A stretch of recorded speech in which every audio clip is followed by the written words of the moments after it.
This is the one I'm ready to see. SMU at Penn State. Saturday, noon Eastern kickoff on ABC. I am forecasting a kickoff temperature of 24 degrees, and we're going to eventually hit a high of around 28. That's the current Pate State forecast. Stay tuned, though. And I come with related atmospheric/climatological data here. SMU average kickoff temperature this year, 72 degrees. We have confirmed that.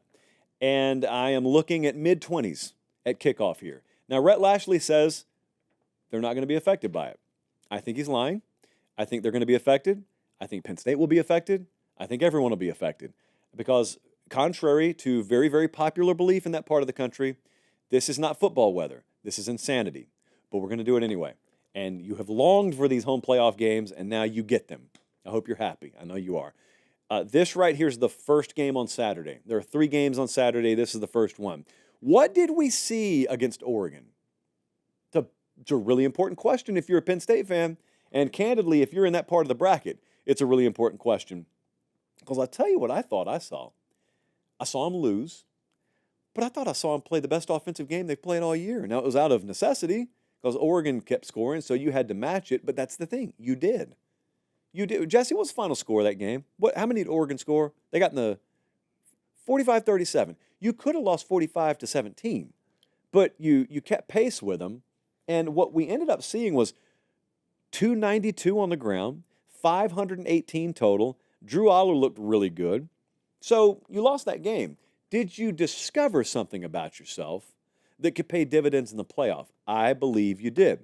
SMU's defense, 4th against the run, 90th against the pass. So Penn State's success through the air, it needs to carry over. Tyler Warren was big in that game, but they had some receivers step up as well. I almost wonder to myself, this whole cold weather thing that's supposed to affect the Southern road team, if I think Penn State's best path to victory here is going to be throwing the ball a little bit more, how does the weather impact them? Or are they sitting there listening to me saying, what a fool.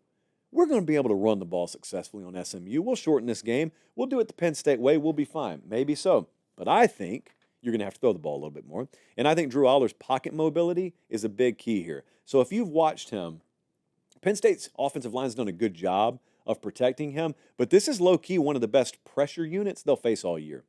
I know you face Oregon, you face Ohio State, and those are really, really good defenses. SMU's pressure rate's really good, and they're really sneaky good. They get after the quarterback, they affect the quarterback, and that will probably happen here.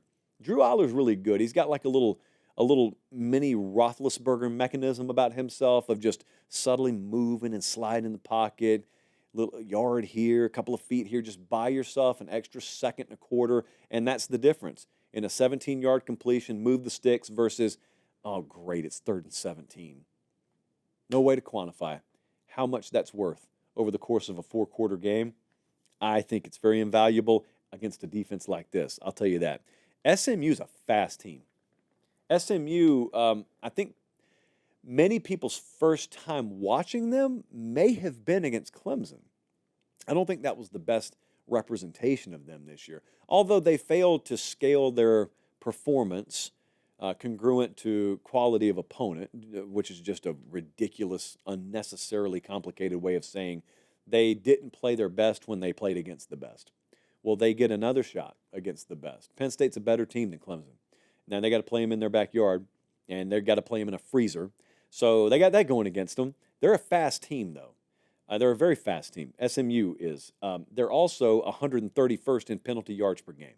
So if Penn State can neutralize some of the speed with their style of play, and if you go into Beaver Stadium already not being great in the penalty department, I've got to imagine the venue you're playing in is going to adversely affect you here. Kevin Jennings, quarterback, huge wild card. SMU's offensive tackles against this pass rush, a huge wild card. I think advantage Penn State, but just the other way, maybe you get a surprise stalemate there, and it gives Jennings more time, and you generate more offense, and you put the pressure on Penn State because you get another shot here.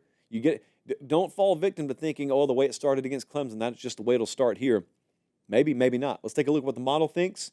FanDuel's got Penn State minus 8.5 right now. We agree. The model has Penn State minus 8. I feel kind of the same way in the end about this game as I do about the Notre Dame game. I feel like just the caliber of roster, the totality of the situation and the environment over the span of 4 quarters is enough to where it starts to lean and lean and lean. And the thing about it is, whether you're Indiana at Notre Dame or whether you're SMU at Penn State, you can't just play the thing heads up. So you got to have some bounces go your way. You need some of the external dynamics to go your way. And if anything, I think they're working against you here. Home field very much matters. It very much matters. I think it's going to matter here to the degree that I think Penn State's going to win, and I think they'll find a way to cover the game as well.